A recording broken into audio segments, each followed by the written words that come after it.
तो पैसा नहीं जितिया वर्ल्ड कप हारी भारत 1996 केवल सार तेंदुलकर को छाड़ीदे बाकी 100 बैट्समैन जितिया मैच हरई भारत को निज तत्कालीन बैटर विनोद काम्बली खुलासा करते केमती गद्दारी कर भारत खेली निज देश प्रति ऐतिहासिक इडेन गार्डन मैदान में सेमिफाइनाल मैच रे परास्त सामना करते एणिकी दर्शक पर रागी जाई खबर कागज जड़ाई स्टाडियम रे मैच सरिया पूर्व श्रीलंका सपक्ष में मैच गला भारत सेमिफाइनाल नकआउट है और विश्वकपर स्वप्न धूलिसा था भारतर सुवर्ण अवसर हाथ छड़ा करला भारत विश्वकप जितियापाई 1996 तत्कालीन अधिनायक मोहम्मद अजरुद्दीन यांको ऊपर बड़ आरोप लगिला मैच फिक्सिंग करने जे अजहर निजे पैसा नहीं सत्ता बजार भारत को मैच हरैया पर जाकि बहुत सारा इंटरव्यू रे तत्कालीन खेलाड़ी विनोद काम्बली एणी खुलासा करें सेमिफाइनाल एणिकी टॉस फिक्स थिला।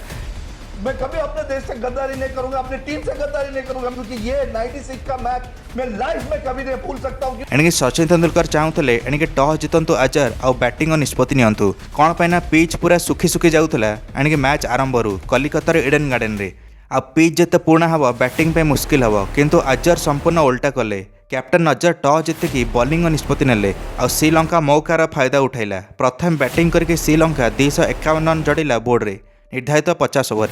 90 दशक गोटे मान्यता थिला एणिकी सचिन थिबा जाए भारत जीवित रोला मैच रे आ सार तेंदुलकर गला परे मैच टी शेष एणिकी सचिन तेंदुलकर से वर्ल्ड कप रे निज बैट रे मध्य स्टिकर लगाइବାକୁ मना करथिले से वर्ल्ड कप विल्स द्वारा स्पॉन्सर्ड थिला सचिन कहले विल्स तंबाकू और सिगरेट बनाए जहाँ लोकों जीवन प्रति विपद एमती स्पॉन्सर लोगो से लगाइବାକୁ मना करथिले 90 दशक में बहुत खेलाड़ी पैसा नहीं मैच हराउले निज बैट रे मध्य तंबाकू और गुटखा कंपनी स्टिकर लगाउले खेलाड़ी माने किंतु सचिन निज आदर्श को मानी एमती केवे भी कले नहीं निज क्रिकेट कैरियर रे सेते तेंदुलकर को किणियारे विफल होते सत्ता बजारी माने मान्यता थिला जेते पर्यंत सार तेंदुलकर क्रिजे थिले मैच रे सत्ता लगेवा असंभव थिला और सार तेंदुलकर टार्गेट पिछा कले एकला वर्ल्ड कप सेमिफाइनाल रे श्रीलंका विपक्ष श्रीलंकार दिग्गज बॉलर चामिंडभास मुरलीधरन एमाने सब विफल हेले सचिन को आउट करने भारत 98 रन में पहुंचीगला सार तेंदुलकर को धंधार माड जो जो सचिन को एकला 65 रन थिला सब ठीक ठाक थिला लगुला जमती सचिन सेट होती एणिकी एकला भारत को मैच जिताइबे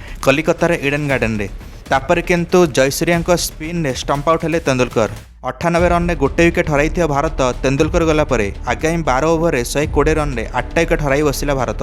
दर्शक भी कहले सचिन को छाड़ी बाकी सब खेली बिक्री हो पड़ते जना पड़ी एणिकी दर्शक निजक रोकी पारे आ कमेंटेटर भी कहले भारत बैटर निजे निजे आउट हो पड़ाऊँ पाविलियन दर्शक मैंने रागी जाए बोतल फोपाड़े और स्टाडियम पेपर जड़ाइले सुरक्षाकर्मी मानक अणायत्त होगला स्थिति मैच को बाध्य कराई मैच रेफरी द्वारा बंद कराला श्रीलंका ठारो रन रेट मामला रे पछरे थिला भारत श्रीलंका को विजेता घोषित कराला सेमिफाइनाल रे मिडिल ऑर्डर बैटर और सचिन को घनिष्ठ बंधु विनोद काम्बली ये नॉट आउट थिले 10 रन करके किंतु भारतर केही भी बैटर नथिले 8टा विकेट पड़ीला भारतर पूरा कांदी कांदी भारतर स्वप्न धूलिसा थबार देखुथिले विनोद काम्बली वर्ल्ड कप पर काम्बली कहले बहुत खेलाड़ी गद्दारी कले नहले आमे जिति थांतु से सेमिफाइनाल 1996 वर्ल्ड कप रे सेमिफाइनाल फिक्स थिला बोली निजे विनोद काम्बली खुलासा कले एणिकी लोकों भावना सहित खेलिले बहुत सारा खेलाड़ी किंतु विनोद काम्बली कथा को खंडन कले तत्कालीन कैप्टन अजरुद्दीन और कोच अजित वाडेकर। तो एक कहना चाहूँगा कि जो आरोप लगा रहे हैं उन्होंने बिल्कुल सरासर गलत है, घटिया और थर्ड क्लास स्टेटमेंट है। विनोद काम्बली को तापर बाहर कराला टीम को एणिकी टीम विरुद्ध जावाई विनोद काम्बली कैरियर एठू बर्बाद होगा लगिला किंतु सत बेस समय और लुचि रहिलानी 2000 मसीह मैच फिक्सिंग संपूर्ण खुलासा है अजरुद्दीन और अजय जाडेजा आसिले सीबीआई राडार रे अजरुद्दीन निजे मानिगले सीबीआई आगे जे मैच फिक्सिंग होता अजरुद्दीन और अजय जाडेजा सबुदिन क्रिकेट प्रतिबंधक लगिला पर जाके जाडेजा चैलेंज कले कोर्ट रे और दिल्ली हाईकोर्ट जाडेजा को क्लीन चिट देला 2003 मसीह और अजहर को क्लीन चिट मिला 2012 मसीह आंध्रा हाईकोर्ट द्वारा किंतु ये दुई जन केवे भी क्रिकेट खेली पारे मैच फिक्सिंग अजय जाडेजा और अजरुद्दीन विरुद्ध में पर्याप्त प्रमाण नथिबारु केस को डिसमिस कराला हाईकोर्ट द्वारा किंतु भारत क्रिकेट से समय आ फेरी पाइलानी से भांगी जाइए 1996 आशा एणिकी आउ फेरी पाइलानी बहुत युवांकर क्रिकेट विश्वास उठाइक लगी 1996 वर्ल्ड कप पर जो विश्वास फेरिया बहुत समय लगिला ए विश्वास को पुणी आउ थे फेरई आनिले कलिकतार प्रिंस सौरभ गांगुली केमती सौरभ गांगुली भारत टीम सम्मान को पुणी फेराई नूतन कैप्टेन होगी 2000 मसीह जानिया आ गोटे भिडियो ता पूर्व भिडियो को लाइक और चैनल को सब्सक्राइब करने को भूलिबा नहीं।